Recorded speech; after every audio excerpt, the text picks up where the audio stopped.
We interrupt this program for breaking news from the Global National Newsroom.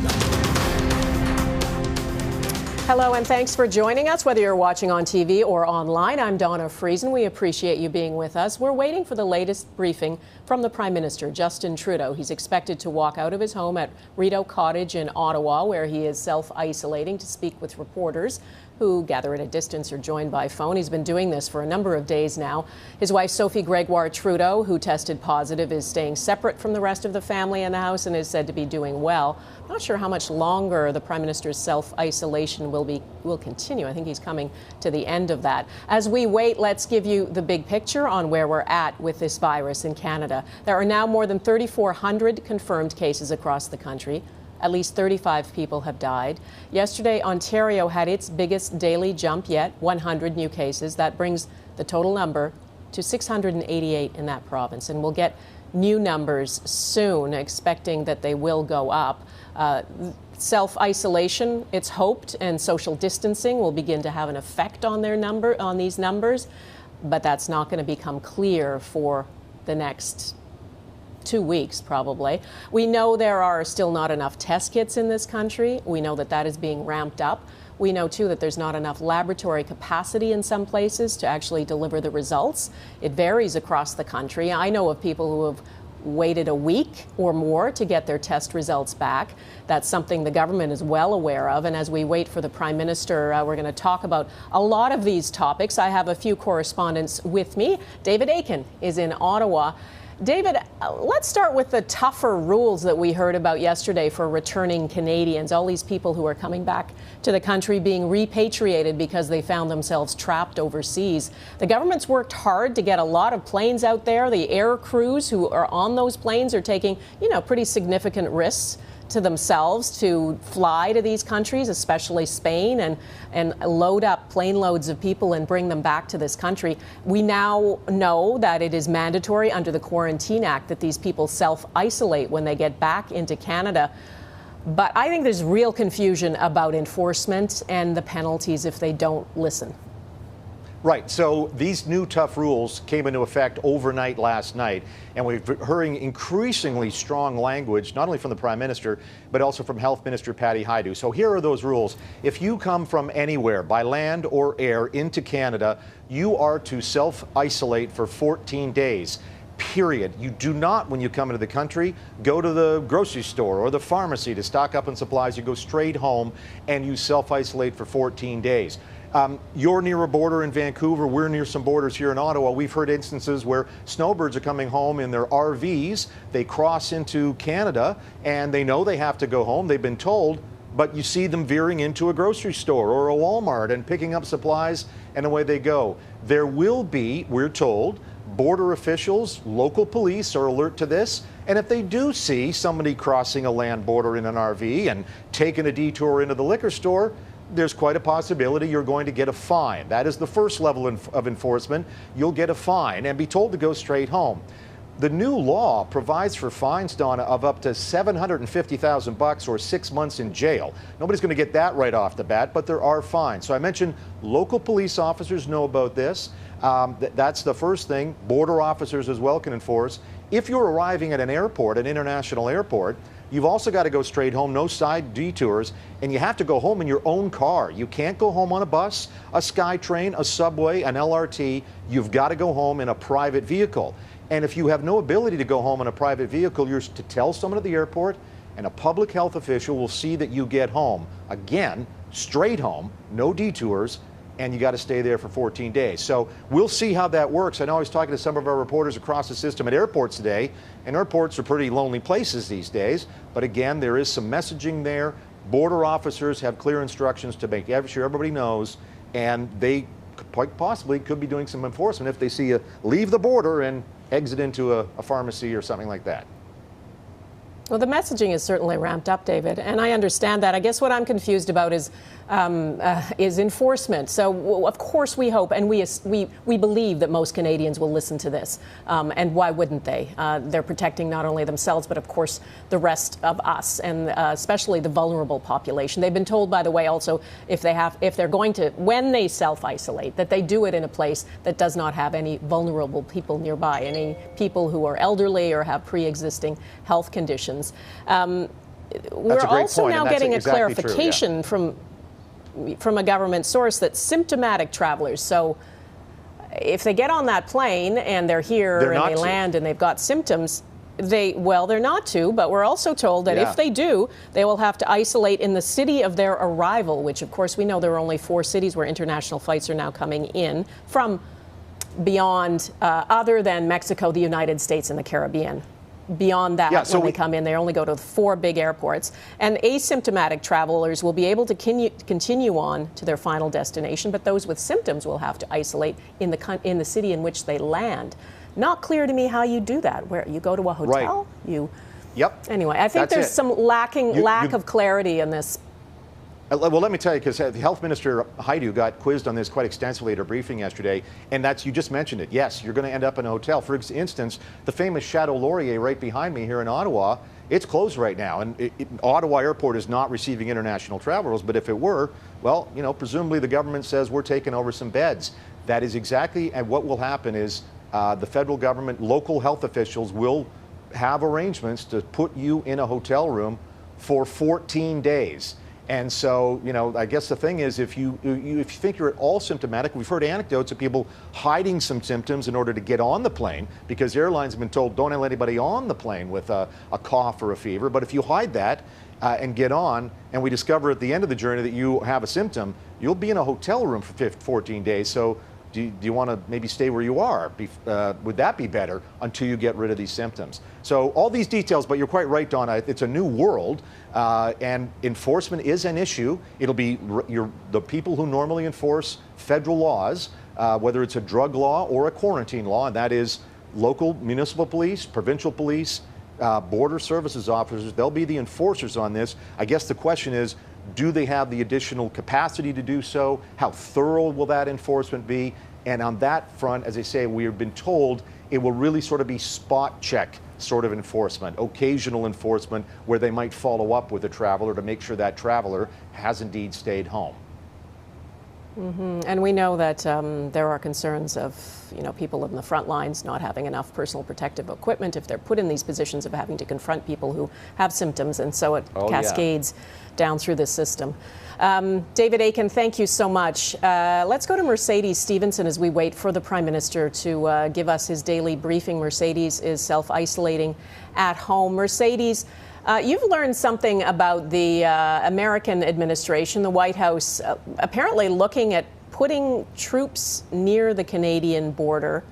That would be extraordinary. What's that all about? Yeah, it would be extraordinary, Donna, because part of the proud history of Canada-U.S. relations, and Canadians and Americans will tell you this, is that it's the longest unmilitarized border in the world. It's largely undefended, and that is a sign of the closeness of the two relationships. So it would be historic and an unprecedented move if Donald Trump and the White House were to put troops along the border to monitor for illegal border crossings. This is something that is being floated inside the White House. I have multiple sources telling me that the White House and President Trump want to do this. The troops would be there not to stop the border crossers themselves, but to monitor using military intelligence technology that does surveillance and has sensors that can pick people up coming across the border. Now, this is all being done under the guise of COVID-19 concerns about Canada-U.S. border security. There's a very small number of people who cross the border between official crossings from Canada to the U.S. Most of the illegal border crossings come from the U.S. to Canada. So what exactly would these troops be doing? Well, they'd be about 30 kilometers back from the border. That's where they would have this technology that picks up if someone is crossing illegally or irregularly. They would provide that information to U.S. Border Patrol agents who would then use it to go and arrest or interdict the person. And it's important to note the U.S. military doesn't have domestic law enforcement powers, so those troops would not be arresting people themselves, but about 1,000 or under 1,000 troops deployed approximately 30 kilometers back from the border using that sensor technology to aid U.S. Customs and Border Patrol during the COVID-19 crisis. Now, my sources say it would end after the crisis, but it's still ruffling feathers here in Ottawa and in Washington by people who say, look, this has been a very close and positive relationship. Putting the military on the border to stop a handful of crossers would potentially fundamentally change that long history. There's been no final decision yet about whether or not to move ahead with this, but I'm told that officials in the Trump administration and in the White House very much want to do this. There have been discussions ongoing with Canadian officials. It's not clear if there's been official briefings yet, but I do know that senior Canadian officials know about this and have been engaged in talking to their American counterparts. So again, that would be U.S. troops helping U.S. Border Patrol to monitor for illegal crossings, but it would be a move that would completely change the history of that relationship.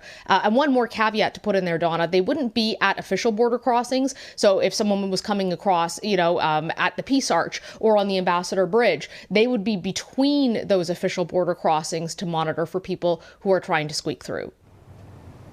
A couple of questions I have is why?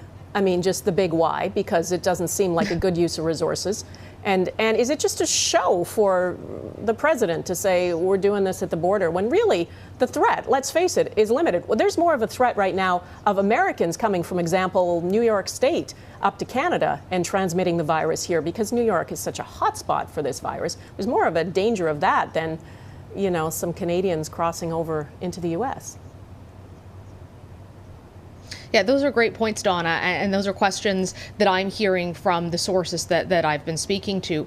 In terms of the why, well, this is saying that he's concerned about COVID-19, but as you pointed out, there are far more cases of it in the United States than there are in Canada. One senior official said to me they couldn't understand why anyone would risk leaving Canadian healthcare right now to go into the U.S.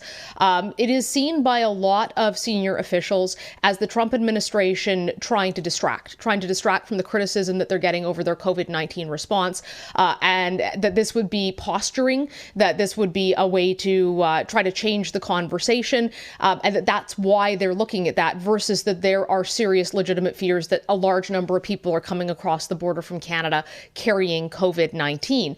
You also touched on resources. That as well is something that I'm hearing from sources in terms of a frustration, that there is a desperate need right now for resources south of the border, that there could be a potential military role in terms of trying to help care for people, to set up the logistics around care and around dealing with those who are sick, like tents, monitoring, and military help medically. So a lot of folks do not think that deploying the troops along the border would be a good use of resources. We're still talking about under 1,000 troops, but that would still be under 1,000 troops that aren't available to do something else. Yeah, and what's remarkable is just look at New York City, for example, not even the state, just New York City. The number of cases there now, I don't think we have fresh numbers from today, but yesterday, as of Wednesday evening, there were 20,000 cases just in New York City, 280 deaths just in New York City.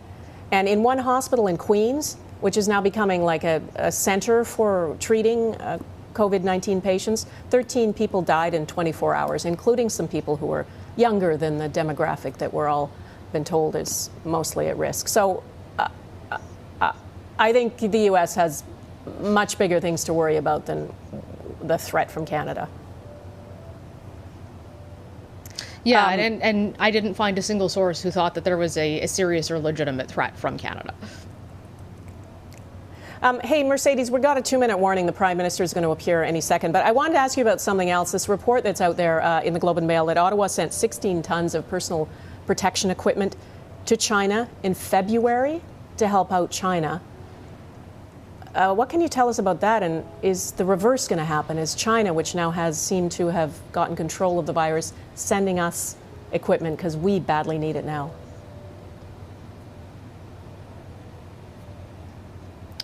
Yes, Donna. So that particular report is certainly getting a lot of attention here in Ottawa, and it could get a lot more attention. This was material that was sent to try to support China during the COVID-19 crisis, but critics are saying we don't have enough personal protective equipment here in Canada. As you know, calls have gone out to even people with 3D printers, asking people to print off equipment if they can for medical responders, and people are asking why the government sent this equipment when in fact we don't have enough here in Canada. Their response is that essentially they were trying to help China. This was part of being a global citizen and contributing. But as there is increasing concern about healthcare providers right here in Canada having access, those questions and that criticism of the government for having sent supplies to another country will likely mount. And the more intense that need for equipment and the shorter it becomes in supply, I think the more you're going to see that tension. It'll be very interesting to see if China does reciprocate and does send it back here. But this goes to the larger criticism, Donna, that the government is starting to face. That they'd said that, they felt that Canada was in a good position to handle this, that the Canadian healthcare system was in a good position to handle this, that they didn't close borders in the past, that they didn't think that it was effective, that they weren't monitoring people's temperatures at the airport. They said that was all based on science and the advice of public health, who said that wouldn't be an effective way to stop the spread. But now that you have them implementing a number of those measures, people are raising questions about whether some of this should have been done earlier. Yeah, well, there's some timing in here, right? Because it was February 7th that the WHO was anticipating there would be a severe shortage in the supply chain, a severe shortage of personal protective equipment. It was February 9th that the government announced, that the Foreign Affairs Department announced that Canada would send these 16 tons of personal protective equipment, clothing, face shields, masks and goggles and gloves to China. So it was at a time when the World Health Organization was warning, hold on, there's a shortage of this stuff, and we were sending it to China. I know that China has shipped a lot of stuff elsewhere in the world, to Europe, to the Middle East. What I don't know, and I may just have missed it, is whether any shipments from China have come to Canada. You don't happen to know that, do you? I don't, Donna, but it's a great question, and it's one we're absolutely going to be asking the government today, whether there have been any shipments or whether we are expecting any to begin. Okay. Bonjour tout le monde. Hello everyone. Thanks, Mercedes. Let's listen to the Prime Minister. Notre plan d'urgence canadien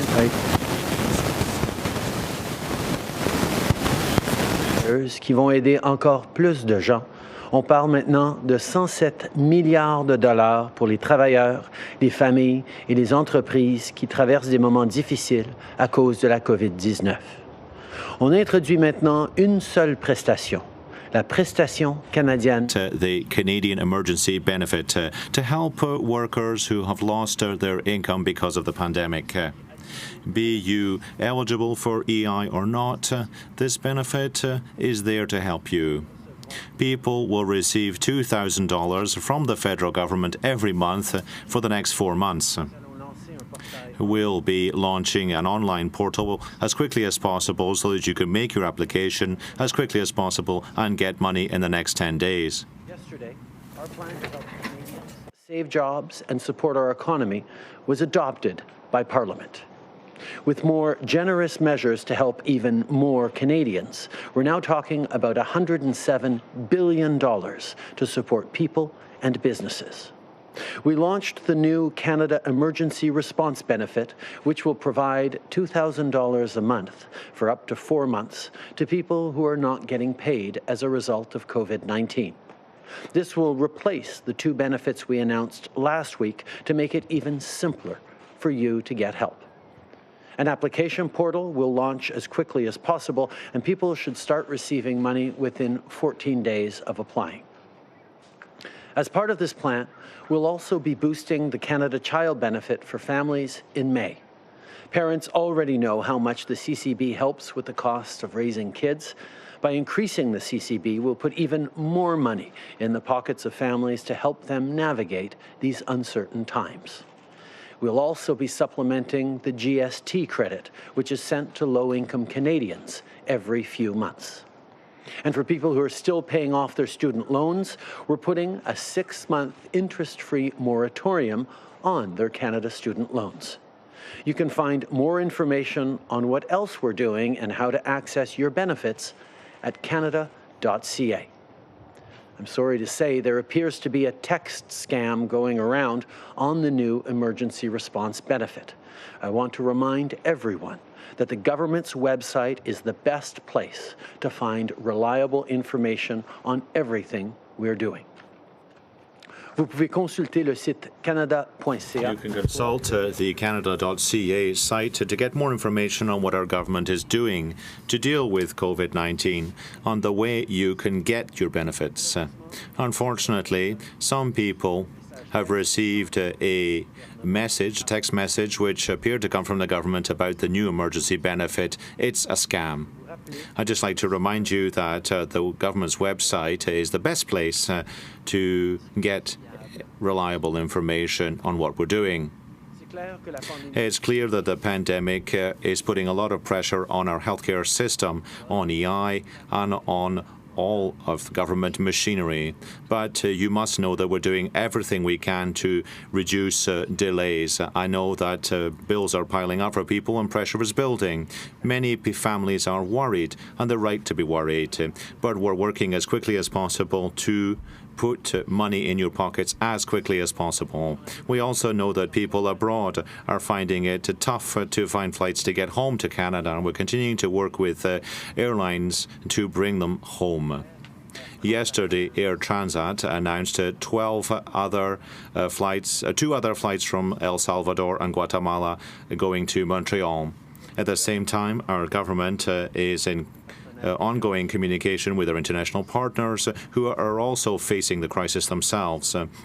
We're looking at what has worked and what's not worked for them, and we're trying to see whether we can tap into their success in some cases. G20 leaders. One thing is clear. We can only overcome COVID-19 if we take action together as a global community. So we're going to do whatever it takes. That means making sure the World Health Organization and our public health agencies have the resources they need. It means working together to develop a vaccine, identify treatments, and increase testing. We're also expanding manufacturing capacity for critical medical equipment and working to keep the supply chains moving to get that equipment to the people who need it. Our government is helping companies in Canada retool their manufacturing facilities to produce the things we all need. On the economy, the G20 has also made significant investments to help people and businesses get through this challenging time. And we're going to be working closely together to coordinate our efforts to protect the global economy. COVID-19 is a global crisis and demands a global response. Now, more than ever, we must work with our allies to protect people and the economy. And on that note, I announced this morning that I'm appointing Kirsten Hillman as our new ambassador to the United States. Ambassador Hillman is a gifted and brilliant diplomat. She was instrumental in securing a good deal for Canada and for Canadians during NAFTA negotiations. Most recently, Ambassador Hillman played a key role as we worked with our southern neighbors to temporarily close the border while keeping trade flowing. As we fight COVID-19, we must protect the supply chains on which we depend for things like fresh vegetables, medicine, and supplies for our healthcare systems.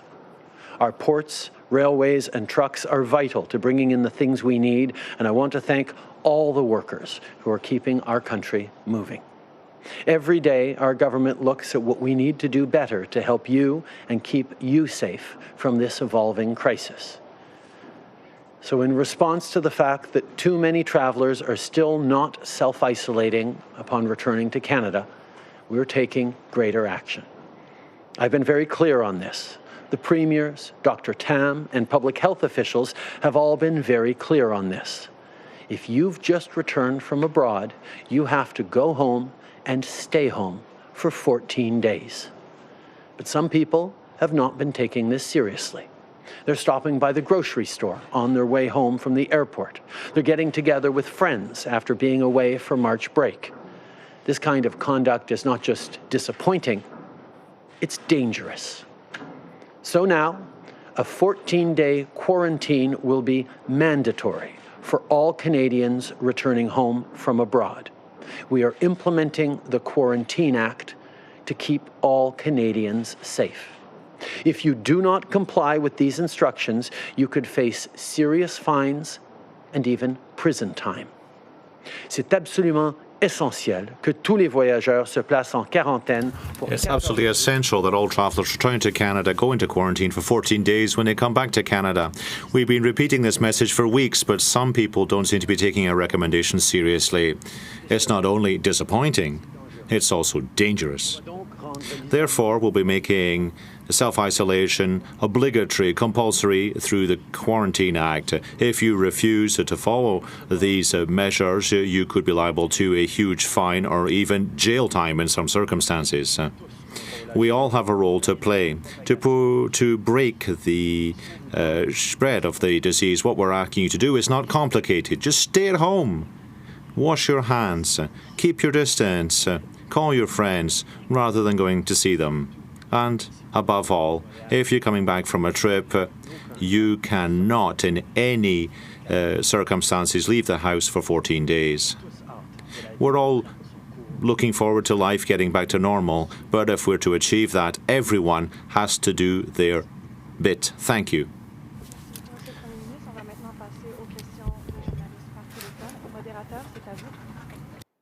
Thank you. Merci.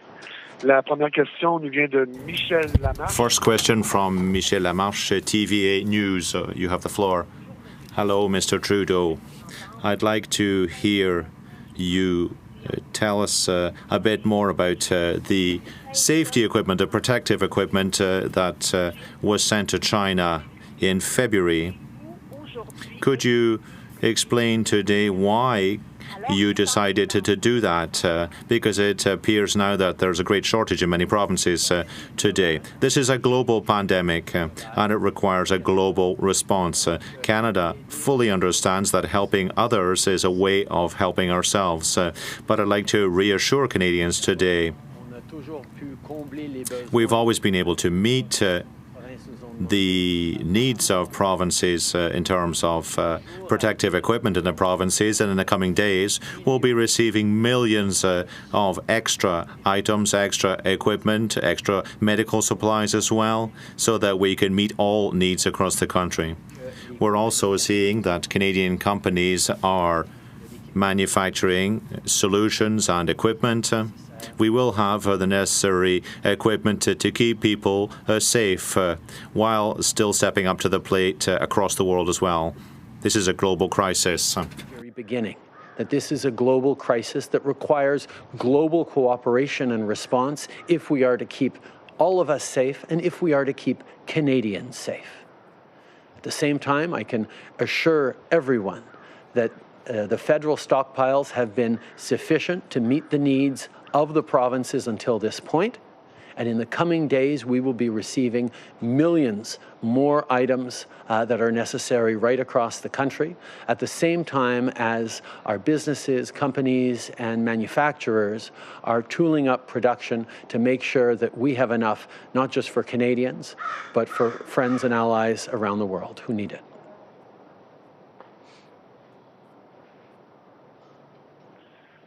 Thank you. Merci. La prochaine question, Hélène Buzetti du Devoir. Next question, Hélène Buzetti from Le Devoir. You have the floor. Hello, Mr. Trudeau. I'd like to pick up on your bill that gave you spending and taxing powers until December 2021. You have explained why your government thinks it needs that flexibility to deal with the pandemic, but you've never explained why you think you'll need these powers for so long. Could you explain the reason why you wanted those powers until December 2021? Well, as you know, this is an unpredictable situation. It's something that the world economy has never experienced. We recognize that we need extraordinary measures to deal with this crisis. Our objective was to give the government the flexibility it needs to deal with this crisis. We don't know how long this crisis will go on for, but we've understood and we've worked with opposition parties on this, that the opposition parties had concerns. We worked to resolve those concerns, so we'll continue to work to make sure that the necessary steps are taken to protect Canadians. Next question. Thank you. The next question is from David Ingram from Reuters, Ottawa. Please go ahead. Yes. Good morning, Prime Minister. President Trump yesterday said he wanted sorry, David. I need you guys to raise the volume. I can't hear them. Okay, sorry. Is that better? Yes, that's better. Thank you, David. All right. President Trump said yesterday that he wanted to reopen the U.S. economy by Easter. Mayors of border towns in Canada are telling us they are petrified by the idea of a whole bunch of Americans coming north, possibly with the virus. How concerned are you by his comments, and what are you going to do to stop this? Is there any way you can kind of put some sort of security presence on the border? We will continue to work with the United States to ensure that the border measures we put in place are respected. We have closed the border temporarily to all but essential travelers, and we will continue to work with the American administration to ensure that we're doing everything we can to keep our country safe and to keep Canadians safe in our case. We will continue to adjust as things unfold as necessary. But we will be continuing to follow the best advice of the scientific community on doing what is necessary to keep Canadians safe as a priority. Merci beaucoup. Dernière question au téléphone. Thank you. Merci. The last question is from Bruce Campton-Smith from the Toronto Star. Please go ahead. Prime Minister, good morning. Just wondering, why was it the quarantine for travelers arriving from outside the country not made mandatory sooner? Before the March break, travelers came home, before the border was closed to all foreign travel. And are you worried that this delay may have contributed to the spread of the virus in Canada? Right across the country, we've seen Canadians following the guidelines, taking very seriously the recommendations of public health agencies. We have seen people staying at home. We have seen people keeping 2 meters distant from each other. We've seen people engaged in hand washing and using hand sanitizer. We know that the vast majority of Canadians have been following the guidelines set out for their own protection and for the protection of all of us. Unfortunately, there are a number of people who have not been following the guidelines that are there for their protection, which is why we've had to take this next step of bringing in the Quarantine Act to ensure that Canadians who do not follow the instructions to self-quarantine for 14 days, self-isolate for 14 days immediately upon re-entering Canada, they will be facing fines and perhaps even jail time. Merci beaucoup. On va maintenant passer aux journalistes ici. Hi, Ashley Burke, CBC News. A week and a half ago, you told Canadians to come home. More than 1 million Canadians have since then. Can you tell me about the decision-making and the rationale behind waiting until now to make it mandatory to undergo a 14-day self-quarantine rather than a week and a half ago? There was a requirement from the very beginning, instructions given to Canadians returning that they needed to self-isolate for 14 days. And many, many, many of them did. Canadians have been following the instructions and the rules and the guidelines set out by public health because they know it's about protecting their own safety, protecting that of their loved ones, and protecting the integrity and the health of people who work in our healthcare system. Unfortunately, there have been too many people who have not, and that's why we have to take this further step of making quarantine mandatory and bringing in enforcement measures as well. And one of the challenges is enforcement with self-mandatory quarantine. Are you asking people to report if they see someone breaking the rules or the law? Public health will be following up in many, many cases to ensure that people are following these rules, and enforcement will happen as enforcement does, as in various ways by our police and enforcement officers. En français, s'il vous plaît. Well, we recognize that many people have actually followed the instructions.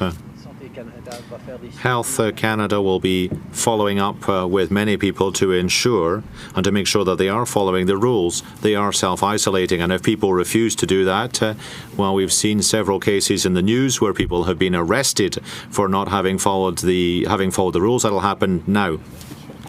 Mr. Trudeau, you're asking people to make sacrifices to do their bit. Why are you not asking large credit card companies to give a grace period to people whose cards are maxed out and who are continuing to pay interest? Don't you think it's something that they should be doing? Well, yes, it's a conversation we're having with the major banks across the country. I'd like to point out that Minister Morneau is in regular conversation with the banks. We're encouraging them to take measures like this one. At the same time, we're looking at taking steps to make credit access easier to Canadians, and of course that would be cheaper than credit card interest. I assure you that the finance minister has had conversations directly with the banks about credit card interest rates. We recognize that they are a significant challenge for many Canadians at this point. That is why we are encouraging them to take action to alleviate the burden for Canadians. At the same time as we are looking on our end at making credit more available and less expensive for Canadians to be able to make it through the next few months. Good morning, Prime Minister. Janet Silver, Global News. Global News has learned that the Trump administration wants to have U.S. military troops stationed within 30 kilometers of the Canadian-U.S. border to cut back over fears with regards to COVID-19 and illegal border crossings. I want to know if you think this is necessary, and if you or any of your colleagues in your government had any discussions with the Trump administration about this. Canada and the United States have the longest unmilitarized border in the world, and it is very much in both of our interests for it to remain that way. We have been in discussions with the United States on this. Well, Canada and the U.S. have the longest non-militarized border in the world, and it's in our interests, in both our interests, really, to keep it that way. We're currently in discussion with the U.S. on this issue. Prime Minister Molly Thomas, CTV National News. Can you give us a little bit more clarity on that? I mean, what does it mean to have discussions on this, and what does this mean for Canada?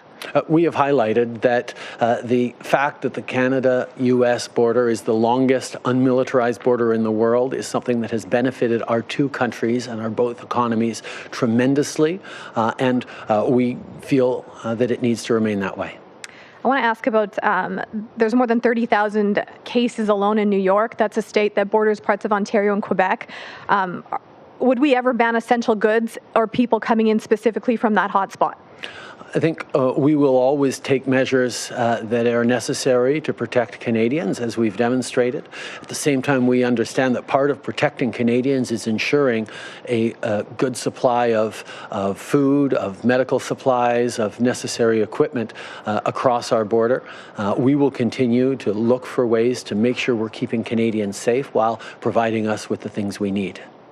Marika Walsh with the Globe and Mail. Prime Minister, on your call with the G20 leaders today, was there any discussion or a decision made on the call from the UN for $2 billion in aid for developing countries to fight the coronavirus, including help with testing kits in Africa and other gear needed? We talked about a number of things. We talked about the need for a coordinated global response. That is something that the G20 is particularly well suited to move forward on, and we need to make sure that we're continuing to exchange information and align in the actions we take. We talked about the need to flatten the global curve of this pandemic, which means beyond just individual countries doing what's necessary for themselves, we need to work together to have an impact that goes beyond our borders. We talked about the need for global economic support for citizens, for businesses. The G20 represents 85% of the global GDP. We know that we have the capacity to stave off and to positively impact the economy at this time of significant stress. And so we pledged to work together. And we also talked about the need to help vulnerable countries that don't have either the science or the health systems to be able to keep their populations safe, including through investments through global organizations like the UN or the WHO or the World Bank. We also specifically talked about the challenges facing Africa and how we will be there to support Africa as they face this pandemic as well. So does that mean that, the question was, is Canada and other countries actually sending money? And additionally, Saudi Arabia is the chair of the G20. Did the price war over oil prices come up, and what's happening there?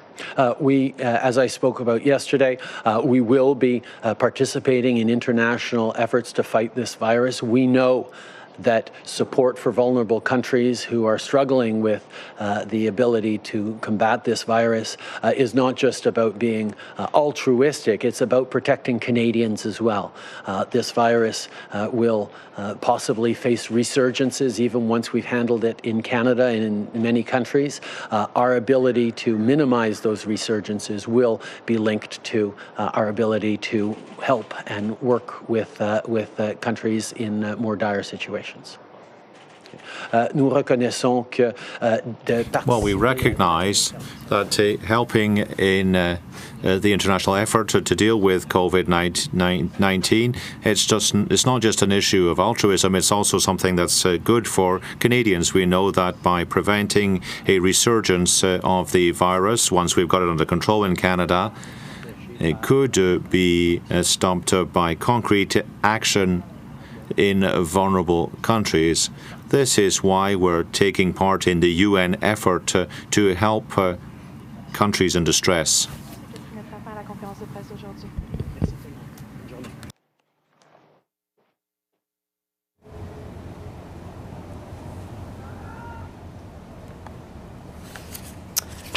All right, that is Prime Minister Justin Trudeau giving his briefing this Thursday. His actual briefing today was about 10 minutes, much shorter than usual, because he didn't have a lot of new information. He was reiterating some information and some measures that we talked about yesterday and were made clear yesterday, including the $107 billion support for people and businesses, that emergency response benefit that will allow for $2,000 per person affected by COVID-19, someone who has lost employment, unable to work because of the virus and the effect on their family.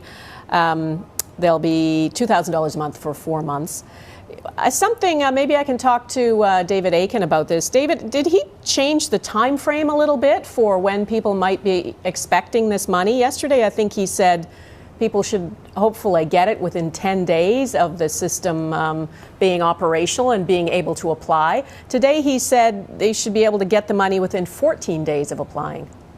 14 days once the portal is set up, and we don't know when this, quote, portal is going to get set up. So, yes, you're quite right, Donna. That's the biggest question I've got on my social feeds. I'm sure all our newsrooms, our radio shows are getting, when will this money be available? And yesterday, what the information we got in the ministerial press conference was the Canada Revenue Agency is the agency that is going to distribute this Canada Emergency Relief Benefit, and that they were going to try to work to start taking applications on April the 6th. And that was a date that they put out there, April the 6th.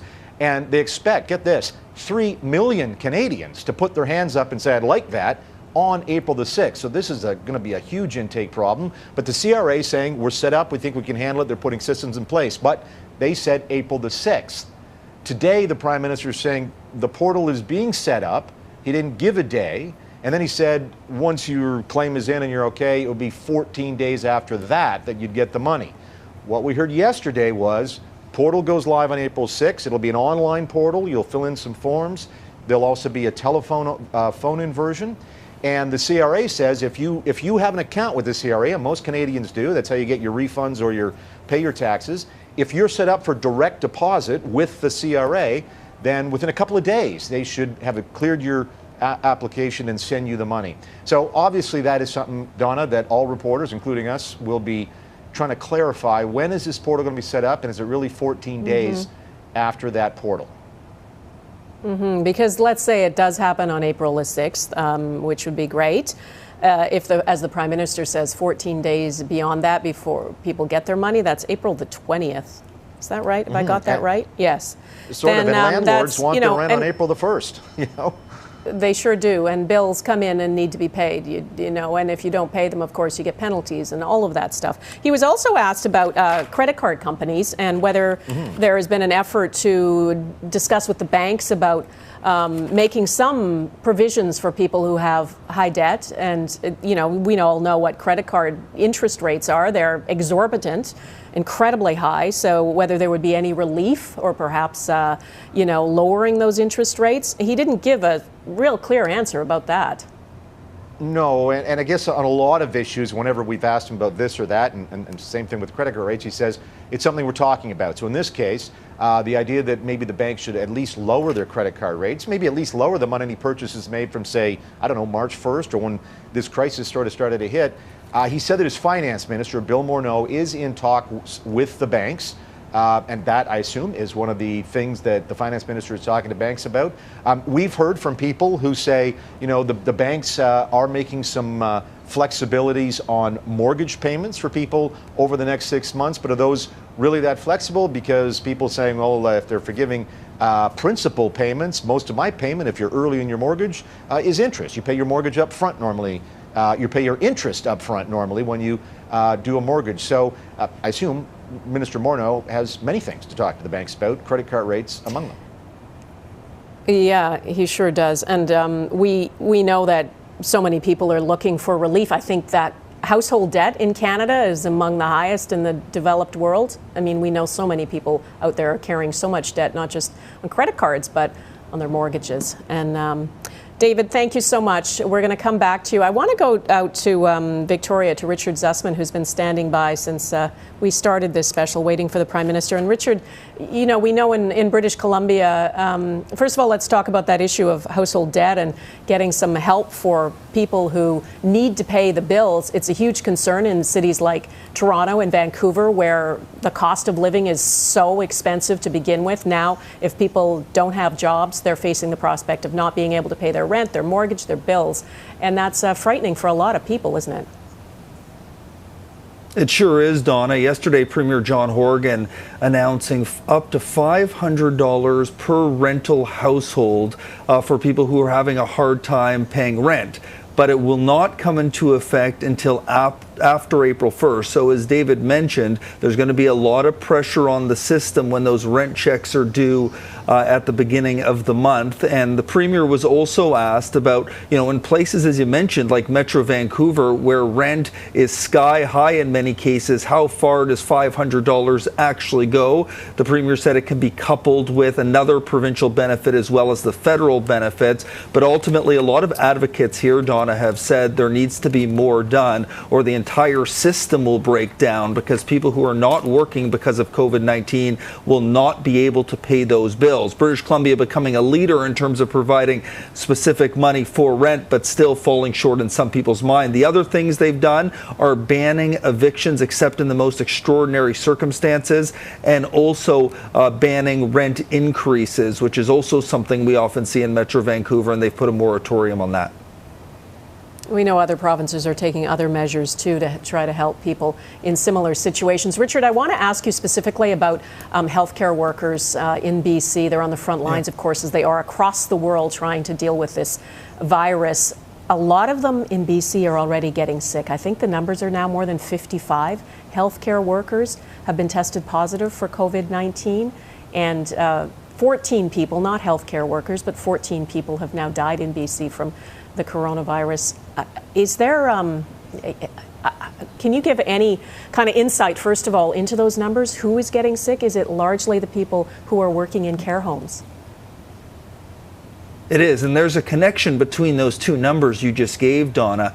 Of those 14 people who have died, 12 of them are linked to the Lynn Valley Care Centre. That's where the big outbreak took place in Canada in terms of the number of deaths, and a lot of the workers who are sick work there. There's another care home, Rideau Park, where we've seen a huge number of individuals sick there as well, both care workers and residents.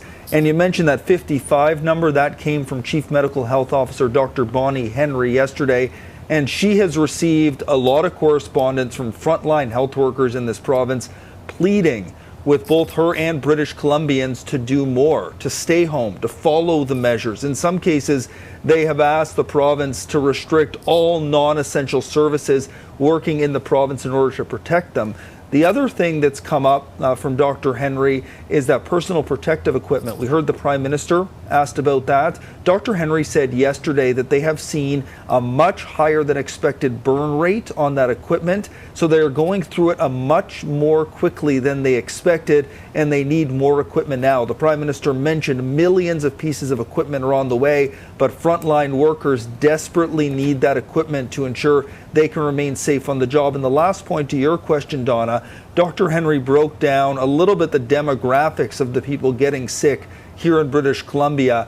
And she said, obviously, the majority are the elderly, but they're also seeing a huge pocket of younger, healthier people, and those are the healthcare workers, 55 of them who are now sick in this province.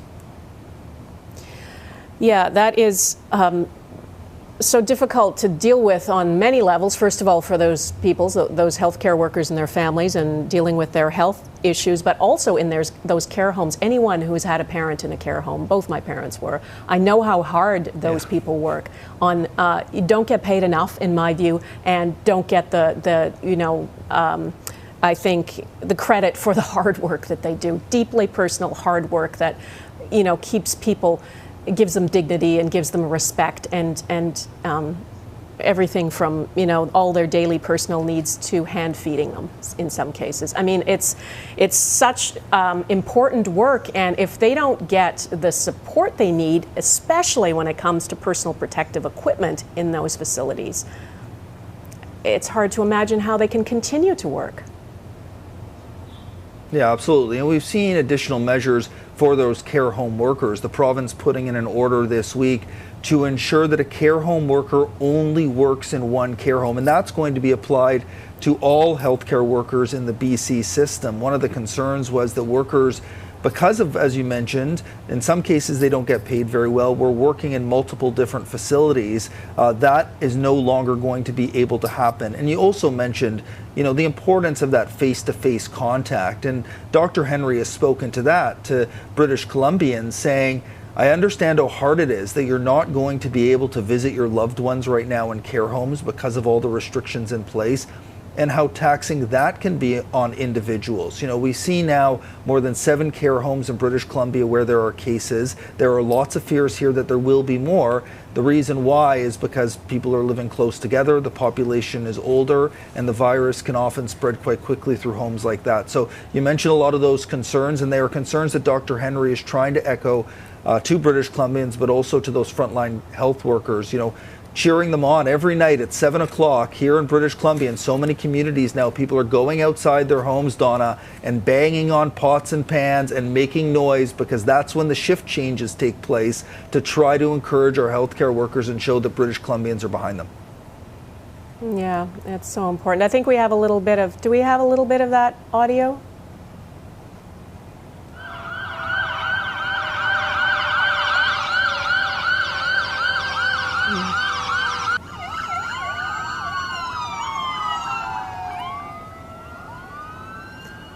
So those are sirens. Those are sirens of supporting all the frontline workers, supporting their own people.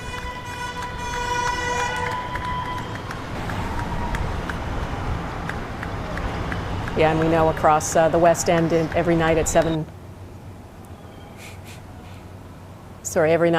p.m. In West End, Vancouver, people come out. Well, that's when the shift change happens, and people are out clapping wildly to support all those frontline workers.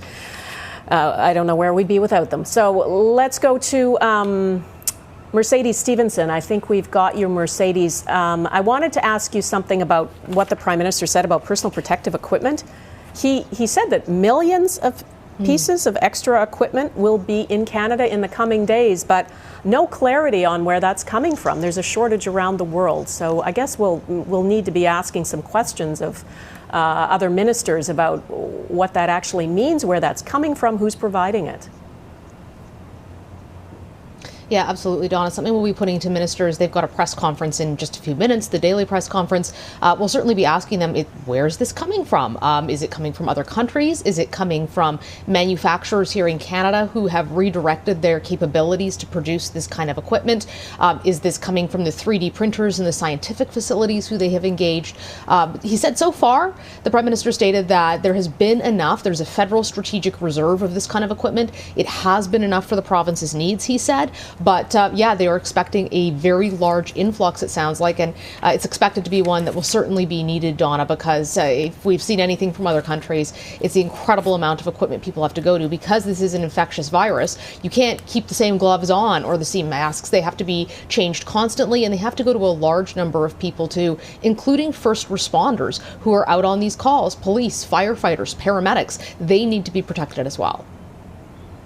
Yeah, well, and the burn rate, as we heard from the medical health officer here in BC, is much higher than they expected. That's the rate of people, healthcare workers, going through this personal protective equipment. I've heard that from people on the front lines in New York City, too, that they just are going through it much faster than anyone anticipated because the risk is so much higher with this virus than with other things. I'm also getting emails from people like handy dart drivers who are saying, well, I'm driving people. Shouldn't I have some kind of protection? I don't know who's getting into my vehicle. So there's going to be demand beyond the frontline healthcare workers as this continues to evolve. Mercedes, I wanted to ask you something else about he was asked about the story that you broke about the Trump administration looking at putting American troops near the Canadian-U.S. border. What did you make of his response? I thought it was very interesting. I mean, they're confirming conversations, which is unusual. We don't typically get on the record confirmation, especially high level like the Prime Minister, on a decision that has not been taken yet by the United States, but that I can tell you multiple sources are telling me senior officials in the White House, including President Donald Trump himself, want to see, and that is to have Canadian troops all along the border, about 30 kilometers back from it, using their sensor technology to be able to pick up on illegal border crossings. And this is a source of great concern for Canada in terms of it would completely change the long history that Prime Minister Trudeau talked about of the longest demilitarized border in the world. That is one of the points of pride in the relationship, and it's worried about the precedent that would set among officials both here and in Washington. And for Americans, they are concerned that there are better uses for up to 1,000 troops, especially with what's going on in the United States right now. Those troops could be used for other things, not for monitoring the border. And so there's certainly, I'm starting to see reaction on social media from American journalists who are questioning why the Trump administration would want to do that. Prime Minister Trudeau made it very clear that they believe that the border needs to remain not militarized. That is in the best interests of both countries, and said that they're currently in conversation with American officials, no doubt trying very hard to dissuade them from this being something that is necessary or a good idea in terms of that binational relationship. But beyond that, if it were to happen, you're sort of starting to eat away at that relationship that has always been there, that the military doesn't go near the border. Even though, Donna, in this case, just to be clear for people at home, it would be between official points of entry, monitoring for illegal crossings. You would not see troops standing at the points. They themselves would not be conducting the arrests, but it would still be a form of militarizing the border. And that would be an unprecedented move in modern relations, and certainly one that they're hoping they can avoid when they've worked so closely with the Americans to manage to close the border without Donald Trump going off. That's a very difficult thing to do, and they managed it. And no doubt we'll hear more about this as the day goes on, but very interesting that he confirmed they are, in fact, talking about this with U.S. officials, and perhaps we'll see what American officials have to say about it on the record later today. Yeah, I'm sure we will. Mercedes, he also was asked about, we talked earlier about what a hotspot New York City and New York State is right now. Of course, it borders Canada, huge population bases, both sides of the border there. Whether there was any plan to ban essential workers from crossing that border, because we know non-essential travel is banned, but a lot of essential workers are still going back and forth. And is there any way to guarantee that those people, of course, are not vectors, not bringing in the virus along with the goods that they're transporting across the border. His answer was vague about that. I mean, I know that's a huge step to take, but I think he used his line that we're continuing to find ways to keep Canadians safe. Anyway, Mercedes, I'm sorry I asked you a question, and now we're out of time. But we will talk again. So I appreciate you so much joining me through this, and we certainly will. We'll talk again. Thanks, Mercedes. I want to take you through just a quick recap now of what Prime Minister Justin Trudeau said today. He said Canadians should start receiving financial support from the COVID-19 fund, the Special Emergency Fund, now 14 days after they apply, not 10 days, as he said yesterday. He also warned against scams that he said are circulating out there, advising everyone that the Government of Canada website is the trusted place for information. So if you get any other stuff about coming to you about this fund, and ignore it, go to the government website. The Prime Minister reiterated that self-isolation is mandatory for anyone returning to this country from outside the country. We heard that yesterday, and that means when you get to the airport, you go straight home and you stay there for 14 days, no stopping for groceries, no getting together with friends or anything else, and that this is mandatory now under the Quarantine Act, that there could be a fine of up to $1 million and 3 years in prison for those who don't comply. And a huge thing that will help us all get through this pandemic, of course, another message about social, physical distancing. Just do it, stay home. Thanks for watching. This has been a special report from Global News.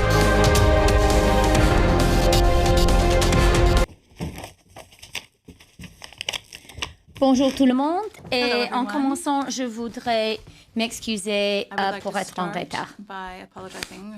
Merci que vous avez patienté. Thank you for your patience. Okay, let me start with a brief but urgent and daily reminder to all Canadians. All of us must practice physical distancing. I know that it's really hard. Thank you everyone who is doing it. And please, let's all continue. Un rappel urgent et quotidien aux Canadiens et Canadiennes. Nous devons tous pratiquer la distanciation physique. One piece of good news. Today, the Prime Minister announced the appointment of Kirsten Hillman as Canada's ambassador to the United States.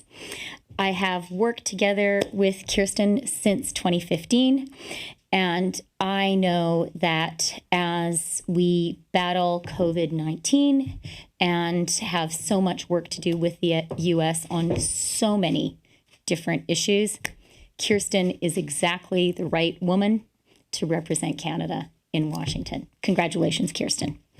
Okay, so today we are going to hear from Canada's Chief Public Health Officer, Dr. Tam. We're going to hear from the Minister of Employment, Workforce Development and Disability Inclusion, Carla Qualtrough, et du notre président du Conseil du Trésor, Jean-Yves Duclos. The President of the Treasury Board, Jean-Yves Duclos. Hello, everyone. So globally, there are now over 475,000 cases of COVID-19 affecting all countries. In Canada, as of this moment, there are 3,409 cases and 35 deaths. We have now tested over 158,000 people in Canada, which is more than 58,000 additional people tested since Monday. Ces derniers jours, de nombreuses provinces ont signalé une forte hausse des cas. Ceci ressort d'expositions qui se sont produites au cours des semaines précédentes. De plus, l'augmentation de la capacité des laboratoires, le fait que les laboratoires des hôpitaux sont en mesure de confirmer les cas ont contribué à une forte hausse au Québec cette semaine. Les cas sont liés à diverses expositions, qu'il s'agisse de voyageurs revenant de la semaine de relâche au Québec ou de groupes de personnes qui ont assisté à des funérailles, faisant presque doubler le nombre de cas à Terre-Neuve hier. Large increases in cases have been reported over the past few days by several provinces, and these cases are emerging from exposures that occurred over previous weeks. As well, increased laboratory capacity and the ability of hospital laboratories to confirm cases contributed to a sharp spike in Quebec this week. Cases are related to a range of exposures from travellers returning from March break in Quebec to a large cluster linked to a funeral that almost doubled Newfoundland's case counts yesterday. We are now seeing a snapshot of the severity of COVID-19 in Canada, where 6.1%, so 6% of all cases require hospitalization, and 2.6% of all cases are critically ill, and 1% of cases have been fatal. The fact that Canada's fatality rate is at 1% indicates that the healthcare system is not currently overwhelmed, but these fatalities could be reduced further by preventing the illness in our most vulnerable populations. Many of the deaths in Canada have been linked to outbreaks in long-term care facilities in several provinces. The seriousness of this disease cannot be overstated. Older adults and those with medical conditions are at higher risk, but younger people are not immune. Not only can people of all ages get sick and become severely ill, but the impact on our health system will affect the health of all.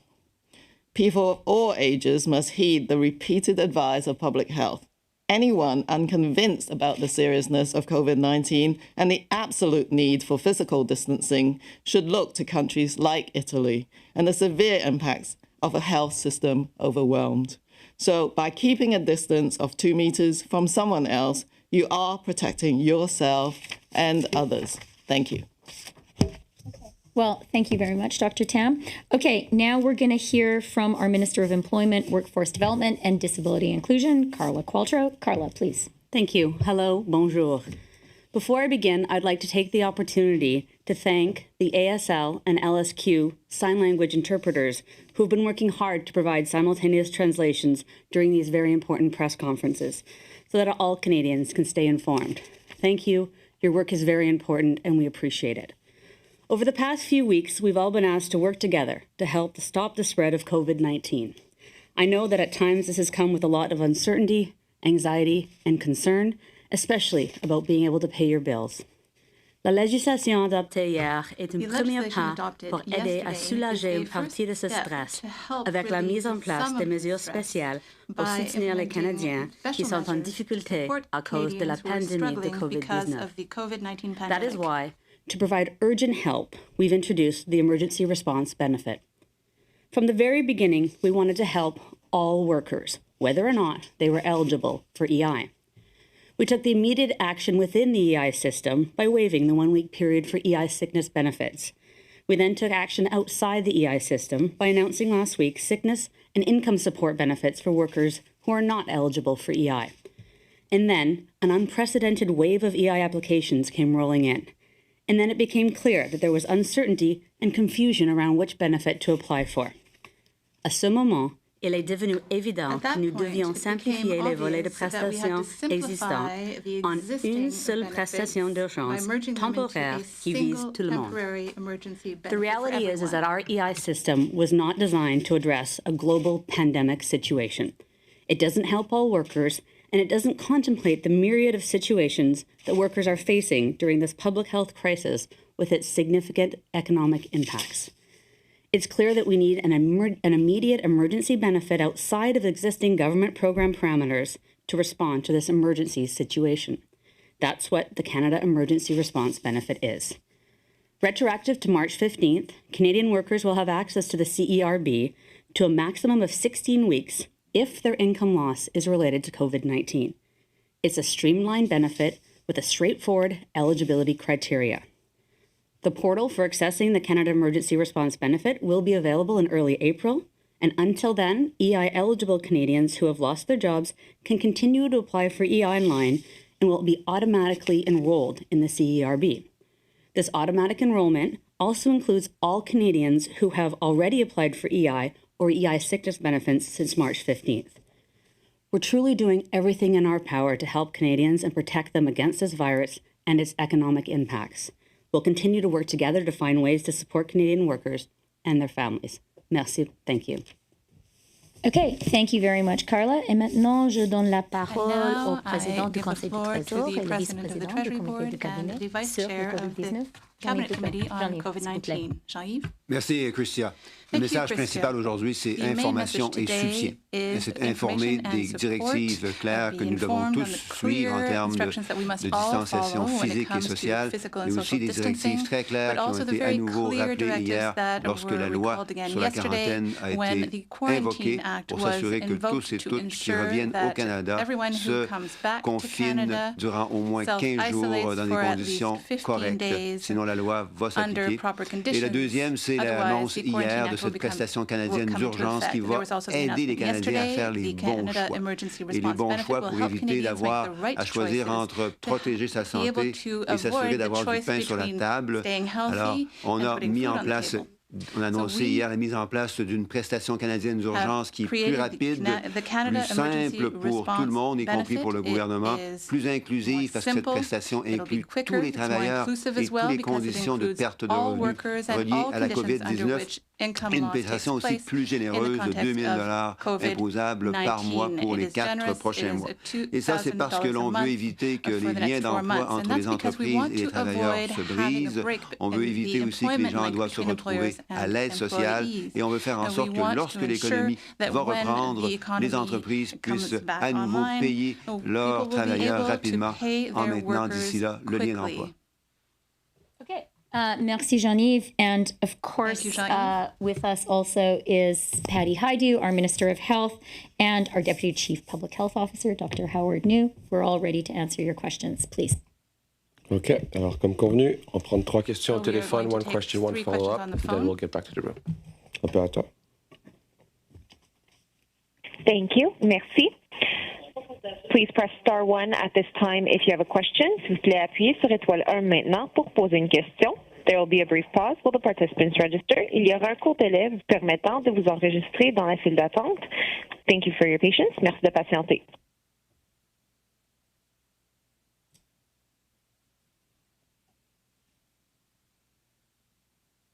Our first question, notre première question, is from Mia Rabson of the Canadian Press.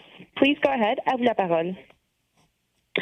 Hi, I'm wondering if you could talk a little bit about how the quarantine for people coming back to Canada will actually be enforced, what measures will actually be taken to enforce it, and how that might actually work.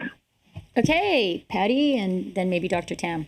Well, I'll just in general, first of all, thank our hardworking public health officials who have been working so hard with their colleagues at the Canadian Border Services to put into place the measures that will help us enforce the Quarantine Act, that measures that we announced yesterday. Ultimately, what we are doing is reminding those Canadians who, and these are Canadians in the minority, I will say, who are not taking the need to self-isolate seriously when they return from international travel. And I will turn it to Dr. Tam to talk about the work she's been doing with the provinces and territories on enforcement. So I'm just going to sort of take people back a little bit in imagining what happens when you enter the international border of Canada. So, of course, any symptomatic people will be immediately given an order to isolate. And if they have mild symptoms and they can actually go in their private vehicle and get home, we coordinate with local public health to make sure they're isolating. These are the ill people. If they can't get home, of course, we're putting them in a federal quarantine place. And of course, we're also taking into account a risk assessment as well. So if you're living with someone who happens to be older or with underlying medical conditions, that will be taken into account so that we can house people separately from their family. So these are the symptomatic people. We have contact forms on them. We follow them. We make sure that we have a seamless process with local health authorities. For asymptomatic travelers, as they are now, they can move on as fast as possible to their home, essentially their place of residence in Canada. They are given the order, which specifies the kind of consequences and the penalties that you may encounter if you did not follow the order. They are allowed to go home. They're asymptomatic, and they're asked to self-isolate at home. For these people, we're doing random checks because there are many, many travelers coming across the border. And we will, of course, evaluate this method as we're going along. But that is felt to be the most reasonable approach. We will also work with local public health. They have orders in place as well for self-isolation. So this is a coordinated effort. So if for whatever reason someone is not complying, we can then collaborate with local health authorities in the follow-up process. Follow-up? Yeah, and just to follow up on that, do you have any numbers on the number of Canadians who are in sort of, I don't want to call it the forced quarantine, but in the federal quarantine places? How many Canadians are actually being held in those places? And I think there's also some confusion nationally about what individuals can do to try and help. People are talking about so-called snitch lines, email, calling police. What do you recommend to individuals if they know of somebody who's not following the order? In terms of the numbers of people in our facility at the federal level, these are very dynamic numbers. They're very few, basically, at this point. For example, we do have someone who is sick in the Vancouver facility. We had an example of a couple that went across the land border at the sort of Quebec land border, where they were not ill, but they were living with someone who is immunocompromised. So we would house them as well.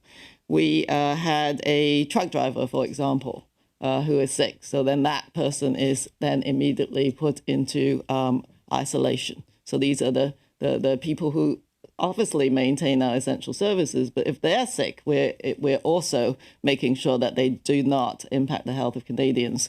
But they are right now a very, very few people, and some of these might already be, once we are sure they can safely move on to their homes, for example, with local public health, they will then depart. And so there's a very dynamic number.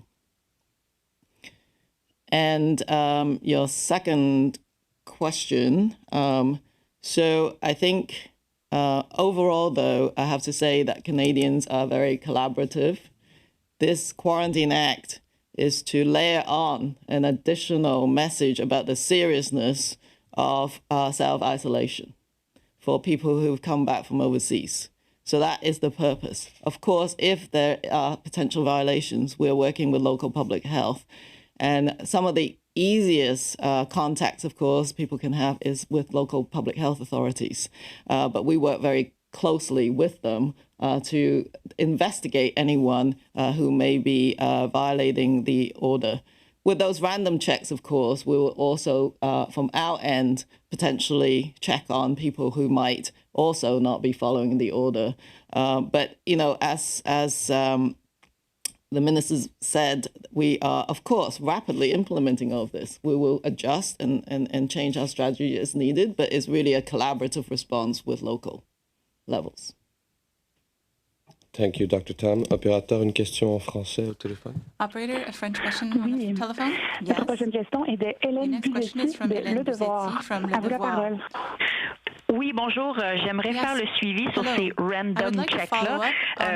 Comment s'assure-t-on, comment les fera-t-on? Est-ce qu'on va les faire par téléphone ou en personne? Et comment s'assure-t-on, si c'est par téléphone, que les gens ne nous mentent pas? Will it be possible to check whether people are lying or not? Voici, c'est Dr. New. It's Dr. C'est New sûr, answering the question. on va obtenir l'information nécessaire des voyageurs qui arrivent au Canada. C'est pas tout le monde, mais c'est une sélection. Et puis après, on travaille étroitement avec les autorités sanitaires à l'échelle locale. On peut avoir une gamme des options. Peut-être quelqu'un peut visiter la maison, le domicile des voyageurs. Mais on examine aussi des autres options. Donc, on a toutes les options à examiner parce que le contexte peut être différent dans chaque province et territoire. And maybe my follow-up is maybe for Ms. Ashdu. I'm not sure. I just want to know, for people who are coming back to Canada, they don't necessarily live in the same city where their plane has landed. I think there were talks about organizing transportations for those people who don't actually have their cars, their own personal cars at the airport. Have you sorted that out? How is it going to work, and where can people call to get that service? Thank you for the question. The transportation is for symptomatic passengers so that they are not in contact with other Canadians on public transit that would obviously be at risk because of their potential infection with COVID-19. As the doctor has illustrated, asymptomatic passengers are given public health advice, including the order to quarantine when they get to their final destination, along with a mask, and told to don the mask should they become ill at any point of their onward travel.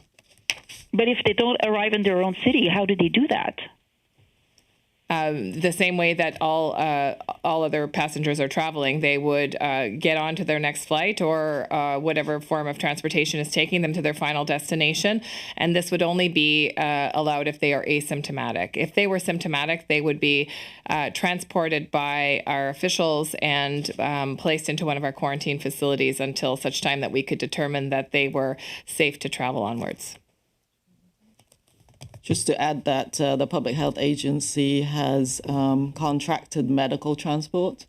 So these can actually go a certain distance. So depending on the situation, the ill passengers may either be transferred to a federal quarantine site, or if it's within our medical transportation distance, we will actually drive them all the way home.